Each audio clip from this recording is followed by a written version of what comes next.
কেউ সবুজকে ধরে রাখতে, কেউ শখের বশে, কেউ অবসর সময় কাটানোর জন্য বিভিন্ন রকমভাবে বাগান করে থাকছে। আর এই শখের গাছগুলোই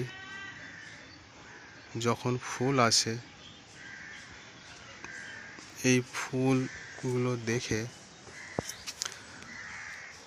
কি যে আনন্দ হয়, যে বাগান করে সেই জানে।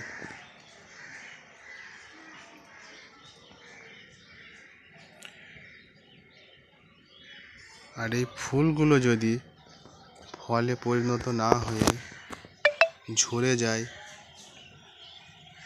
তাহলে তার যে ব্যথা, সেটা খুবই কষ্টকর। তাই এই ফুল যাতে ঝরে না যায়, তারই জন্য দু একটা টিপস আজ দেব।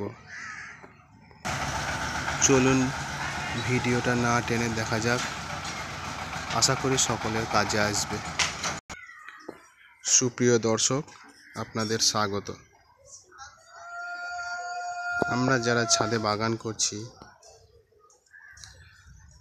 আমাদের গাছে ফল ফুল নেওয়ার জন্য আমরা অনেক আশা করে থাকি। আর যখন গাছের ফুল আসে, ফল হয় না, ফুল ঝরে পড়ে যায়, তখন আমাদের খুবই কষ্ট হয়। তাই আজ একটা টিপস দেব। সবারই গাছে এইরকম ফল হবে, কোনো ফুল ঝরে পড়বে না। যে ফুলটায় আসবে সেই ফুলেই ফল আসবে। হ্যাঁ, তো সবার আগে কি করতে হবে, আমরা যে আনার গাছটা রোপণ করি সেটা দেখতে হবে যে তার বয়স কতটা হলো।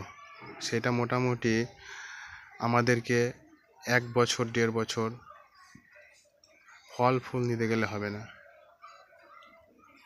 গাছটাকে আগে বাড়তে দিতে হবে।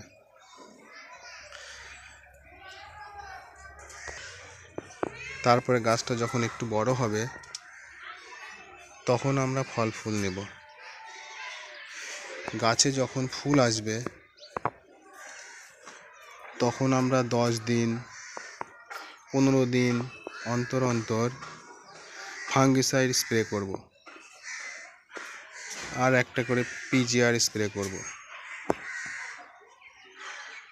তাহলে দেখবেন যে ফুলটায় আসবে সেই ফুলেই ফল হবে। আর চিনতে হবে কোনটা পুরুষ ফুল কোনটা স্ত্রী ফুল। পুরুষ ফুল হচ্ছে, আমি দেখাচ্ছি, এইগুলো যে ফুলটার নিচটা এরকম থাকবে, গোল টাইপের থাকবে একদম, এটা পুরুষ ফুল, এটা ঝরে যাবে কিন্তু। আর স্ত্রী ফুল হচ্ছে এইটা, ভালো করে দেখুন, এটা কিন্তু ফল হবে। হ্যাঁ, এই যে এইগুলো যে এতে কি হবে, যে ফুলটা স্ত্রী ফুল হবে সেটাই ফল হবে।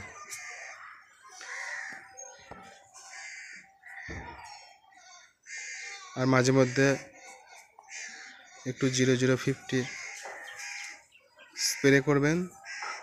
আর ফল যখন এরকম সাইজ হয়ে যাবে, তখন 20 দিন অন্তর অন্তর বোরন স্প্রে করতে হবে। ব্যাস, এই পরিচর্যা, এইটুকু করলেই আপনাদের গাছে ফুলে ফলে ভরে উঠবে, কারোর জন্য কোনো রকম কমপ্লেন থাকবে না। আর ভিডিওটা যদি ভালো লাগে, লাইক ও শেয়ার করবেন। ভিডিও আর লেন্থ বাড়াবো না।